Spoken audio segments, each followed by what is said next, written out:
اعوذ باللہ من الشیطان الرجیم بسم اللہ الرحمن الرحیم۔ سورہ آل عمران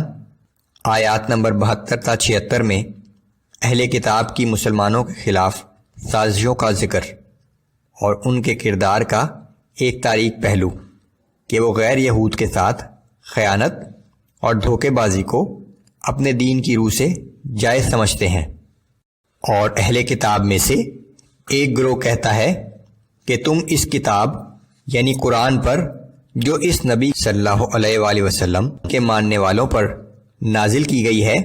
صبح ایمان لے آؤ اور شام کو انکار کر دیا کرو، شاید اس تدبیر سے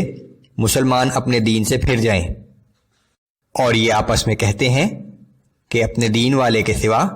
کسی کی بات نہ مانو۔ اے نبی صلی اللہ علیہ وآلہ وسلم، آپ فرما دیجئے کہ بے شک اصل ہدایت تو صرف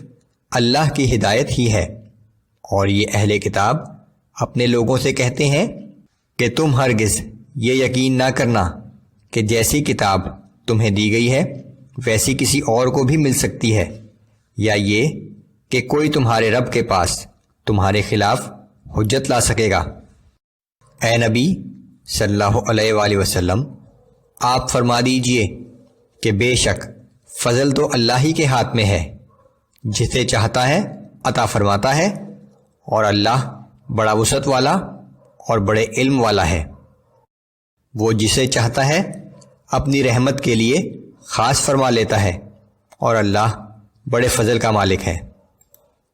یہود کا کہنا تھا کہ کتاب اور نبوت صرف بنی اسرائیل کا حق ہے، لیکن یہ اللہ کی حکمت تھی کہ آخری نبی بنی اسماعیل سے ہو،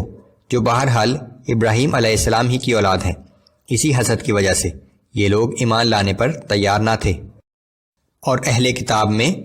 کوئی شخص تو ایسا ہے کہ اگر آپ اس کے پاس مال و دولت کا ڈھیر امانت کے طور پر رکھ دیں تو وہ آپ کو واپس لوٹا دے گا، اور کسی کا یہ حال ہے